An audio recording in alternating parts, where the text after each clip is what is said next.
For an opinion of events in Iraq and the president's press conference today, we turn to Democratic Senator Dick Durbin of Illinois. Good evening, Senator. Let me ask you about your reaction to the fact that the Republican National Committee is putting out the word late today that they're going to drop that ad that they were running against Harold Ford Jr. in Tennessee that showed the very attractive, sexy white woman basically making a date with the senator.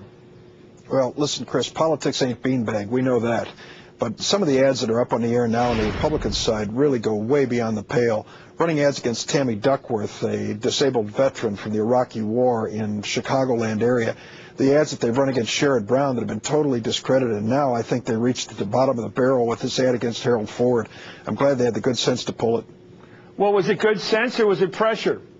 Both. Were they embarrassed by it or was the plan? Let me give you a third option. They knew they could only get a 1 or 2 day run out of this stuff, and they knew they could get their point across to perhaps angry white voters or people that had a problem with a black senator already and exploited the hell out of it, and then they pulled it, making themselves look like they had bowed to public pressure when they'd already gotten their point across. That could be the outcome of this. But, you know, when those ads finally are exposed and the American people take a look at it, it doesn't help Republicans anywhere. To think that they're reaching to these desperate levels at this point tells us this is going to be a close election. That may be. Let me ask you about the president today at his press conference. Did you see any change in Iraq policy today with the president? The only change I saw is the president started to acknowledge the position that the Democrats have held for a long time. A position which suggests this would be a year of change, that we would be talking to the Iraqi government in no uncertain terms about their responsibility to defend their own country, talking about timetables. But it was a lot of brave talk 2 weeks before an election, but no real change in strategy in terms of where he's going.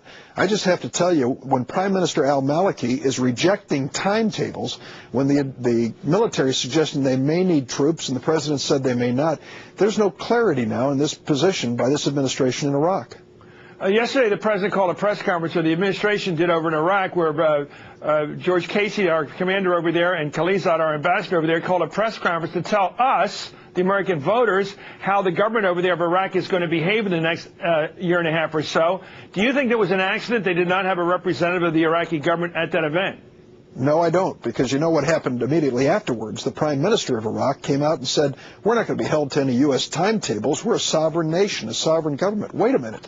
2,780 American lives, 20,000 plus who've been seriously injured and disabled, $350 billion in the fourth year of this war. You know, it's about time the Iraqis accepted responsibility for their own nation, and it's certainly time for American troops to start coming home. November 7th, a chance for voters to say to the Bush administration, no more rubber stamp Congress. We're going to put in a Congress that's going to hold you to changing the course in Iraq. It's been a difficult time for the Democratic Party. They've had a hard time saying where they stand on Iraq.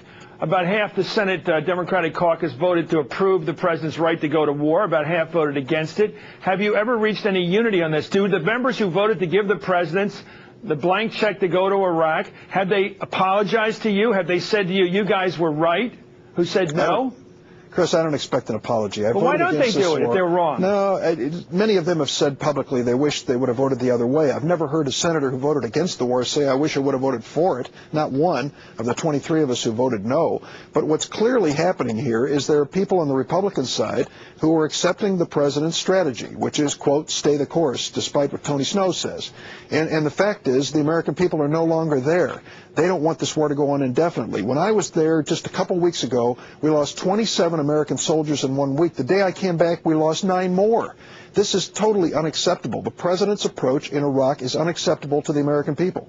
Well, what do you think of the judgment of your fellow Democrats who voted to approve the war? Their judgment. Were they smart? Were they visionary? Or what were they? Why did they support a war that turned out to be so bad, that seemed to be so misconceived, that anybody who studied history for 2 weeks would have known that third world countries don't like being invaded by white people from the West, Europeans or Americans. They have always resisted invasion. They've always turned nationalistic against any outside occupier. It's absolutely predictable, and this president didn't know it.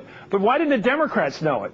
American people were misled by this administration, and many of my colleagues in the House and Senate in both parties were absolutely misled about weapons of mass destruction, nuclear weapons, connections with 9/11.